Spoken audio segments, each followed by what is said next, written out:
Ready అమ్మా? Ready sir.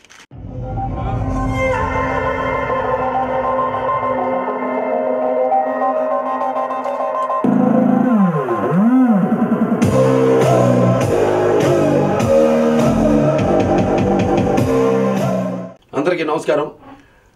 Andhra Pradesh Telangana ప్రజలందరికీ నా హృదయపూర్వక కళాభివందనాలు తెలియజేసుకుంటున్నాను. అలాగే వినాయక చవితి సందర్భంగా మీ అందరికీ నా వినాయక చవితి శుభాకాంక్షలు తెలియజేసుకుంటూ ఆ వినాయకుడు అందరికీ అష్టైశ్వర్యాలను, సుఖ సంతోషాలను, కీర్తి ప్రతిష్టలను, భోగభాగ్యాల్ని, ఆయురారోగ్యాల్ని, సిరి సంపదల్ని, అలాగే సంపూర్ణ ఆయుష్ని ప్రసాదించాలని మనస్ఫూర్తిగా కోరుకుంటున్నాను. నేను నటించిన ఈ 99వ చిత్రం డిక్టేటర్ చిత్రం మొన్న పోస్టర్ రిలీజ్ చేయడం జరిగింది. చాలా మంచి అద్భుతమైన రెస్పాన్స్ వచ్చింది ప్రజల నుంచి, ప్రేక్షకుల నుంచి, అలాగే అభిమానుల నుంచి. అలాగే ఇప్పుడు రిలీజ్ చేస్తున్న ఈ మోషన్ పోస్టర్ అలాగే ఇప్పుడు విడుదల చేసిన ఈ మోషన్ పిక్చర్ పోస్టర్ కూడా అద్భుతమైన రెస్పాన్స్ వచ్చింది. సినిమా కూడా అంతే బాగా మీ నమ్మకాలకి, మీ ఏదైతే మీరు ఎలా ఉండాలి సినిమాని కోరుకుంటున్నారో దానికి ఏమాత్రం తగ్గకుండా చాలా అద్భుతంగా వస్తుంది సినిమా.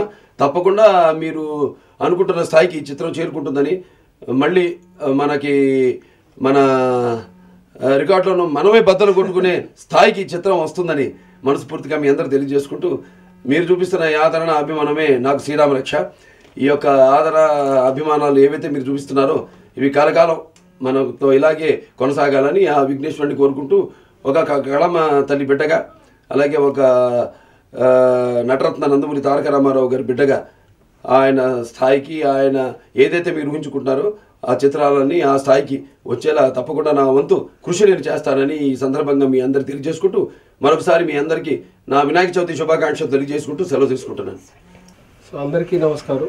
నిన్న మా డిక్టేటర్ మూవీ పోస్టర్ రిలీజ్ చేసిన తర్వాత అందరూ చాలా మంచి రెస్పాన్స్ ఇచ్చారు. సో ఈ వినాయక చవితికి మా నందమూరి బాలయ్య బాబు అభిమానులందరూ కూడా చాలా ఆనందంగా నాకు ఫోన్ చేసి చెప్పడం చాలా హ్యాపీగా ఉంది. సో ఇప్పుడే ఆయన చేతుల మీదుగా మోషన్ పోస్టర్ కూడా రిలీజ్ చేసాం. సేమ్ ఆ పోస్టర్ లాగా దీనికి కూడా అంత రేంజ్ రెస్పాన్స్ వస్తుందని ఊహిస్తున్నాం. సో సాయంత్రం మేమందరం గణేష్ని దగ్గరికి వెళ్ళి ఒక సాంగ్ని కూడా రిలీజ్ చేస్తున్నాం.